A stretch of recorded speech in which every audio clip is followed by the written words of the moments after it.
Hello, thank you for coming to this video today. I really appreciate it. We're going to be going over a lot of cool stuff today. We're going to be going over IOHK development updates. We're going to be going over some Goguen news, the roadmap, and more.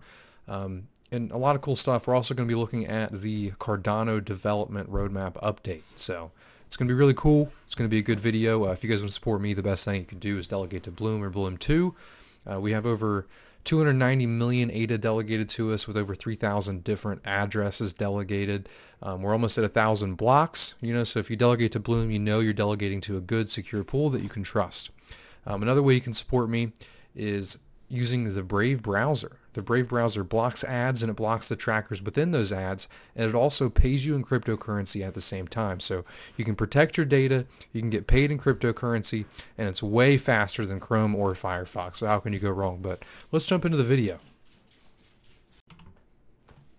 So let's talk about Goguen for a second. I am going to read a little bit of this because the information is important, and then I'm going to explain what they're actually talking about. So one user during an AMA asked Hoskinson which parts of Goguen will be released this year.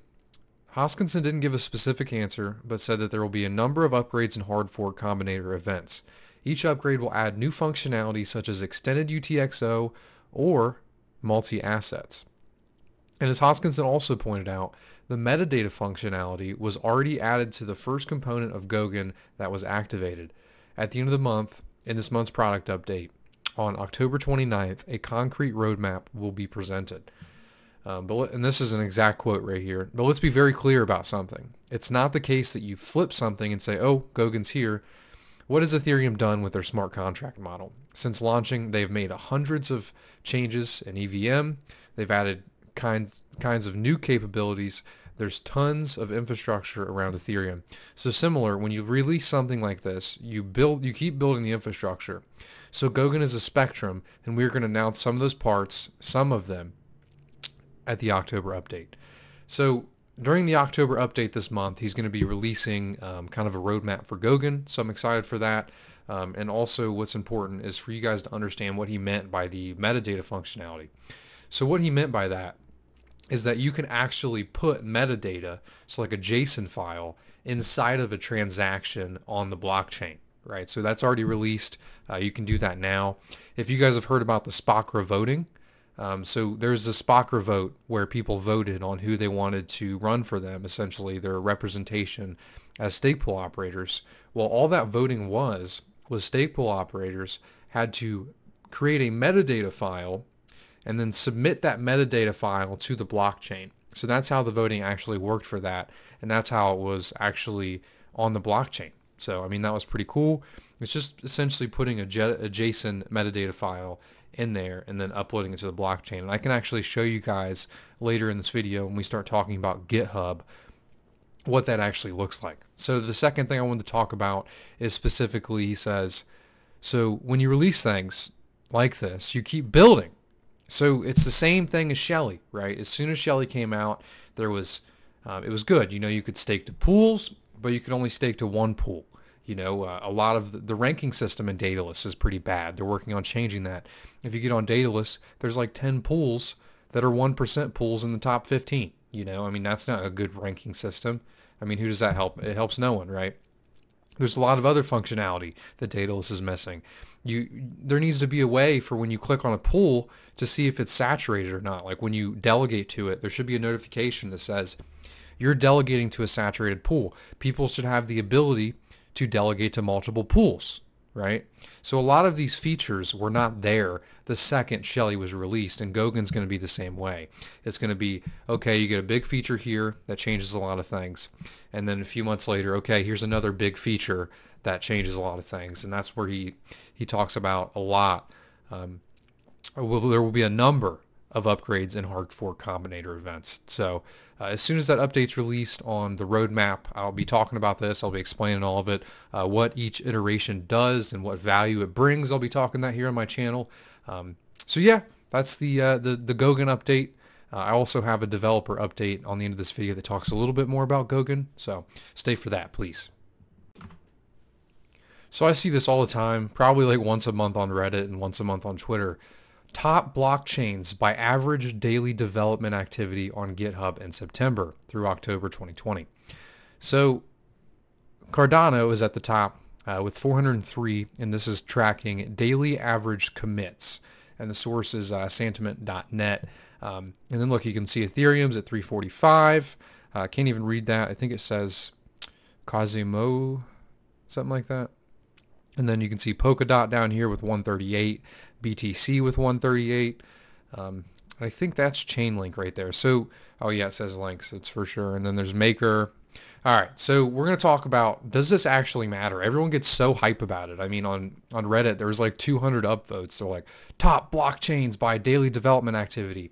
And although I do see why they would get excited about this, there is an important note, and I'm going to show you. So we were talking a little bit about metadata earlier, so I'm going to show you what a metadata file looks like. So when you create a stake pool, you create a metadata file, and this is the original metadata file for Bloom. It's on my GitHub account, and I'm going to be showing you guys what a commit actually is, right? So this is a metadata file, and this is the file that you can actually submit to the blockchain, right? So this is a JSON file, and you can actually do a transaction that is just storing this metadata file, right? Which is just pretty cool, right? So so look, this is a regular metadata file, and then now we're going to actually do a commit, and I'm going to show you. So there's 430 commits that was listed on that, and look, this is all you have to do. You can come in here, and we can add, we'll call it Bloom 3, right? We'll do one thing. We added one word. So then now that we added that one word, we can go down here, commit changes. So we can just type update bloom dot metadata.json, optional description, we'll leave it alone, commit directly to the master branch. Voila, I made a new commit. And that's why it's like, you can't really track commits as, oh, Cardano's gonna win. You know what I mean? And I'm sure a lot of their commits are good commits. You know, they have multiple teams all working on Cardano at the same time, all making commits every single day. So it's like, I do think that it's good to see a lot of activity, but that doesn't mean as much as everyone makes it out to be, if that makes any sense. So let me know what you guys think of this down below. I'm just like kind of annoyed a little bit with seeing this all the time. Oh, daily development activity on GitHub. I don't know. It just seems a little bit misleading to me, you know, for people that don't know what a commit is. And I'm sure a lot of these commits are enormous amounts of code, right? I'm not talking down. I'm just saying, like, you can't use this as a good metric for representation of how good your cryptocurrency is doing. You know, if you have like one commit, I'm sure that's a problem, but it's just not a good comparison, you know. So this is just a little quick update for you guys. As you know, every 5 days, Cardano gets more decentralized, every epoch. And they increase it by another 2% every epoch. And I think this is pretty cool. You know, we're approaching 50%, which means 50% of the blocks are actually made by stake pools. And currently, we're at the next decrement, and this was on, so we're currently at 42% of block production by stake pools. So that means we have about 8% more to go. So that means 20 days, 4 more epochs to go, and then we'll be 50% decentralized, and that means 50% of the stake pools are being made, or blocks are being made by stake pools. So that's pretty cool. It's a little update. If you guys enjoy that, type something down below. Cardano is almost ours. I'm telling you, it's coming soon. So I want to do a little update on what the heck's going on with Catalyst, what phases we're in. So we just finished the refine phase, and so submissions are closed during the refine phase. Provide proposers feedback on how they can increase their impact, auditability, and feasibility of their ideas. So this refine phase just ended, and we are now entering the finalize phase, and it's turned refined ideas into proposals ready to be voted on. So this finalize phase is really the phase for proposals to take those ideas and kind of curate their proposal to then be voted on. So then the assess phase, this comes right after this, is community advisors review and they give a rating score, and then the community reflects on how to improve the innovation phase for the next iteration. And then following that is the voter discussion, So the proposals are up in the voting app, and I'll have videos on all this, how you guys can vote, how to download the voting app, how to get your voting tokens. I'll have video guides on all of this, but this is just a quick little update in the weekly recap. So discussion is now about which proposals should get funded and a QA with the proposers rather than how to improve it further. So you can see how this is a clearly different phase. But yeah, that's just a little update on the Project Catalyst, what's happening. We're kind of getting to the end of this. The votes are going to be coming up soon. I think the voting might start in six or 7 days. We'll see. I remember the initial date was October 21st. It might be a little later than that. It might be delayed, but we're going to see, you know. So I'll have videos on all this, keep you guys up to date, make sure your voice is heard through your vote, and teach you guys how to do all that stuff. So the last thing we're going to talk about today is the Cardano development updates. I know this week's been a little short. Last week was a little short. That kind of usually happens. There's a lot of news coming out in 1 week, it seems like. So what's important in this development update? Anything that I can pick out? So the Daedalus team has been working on the flight versions 2.3.0.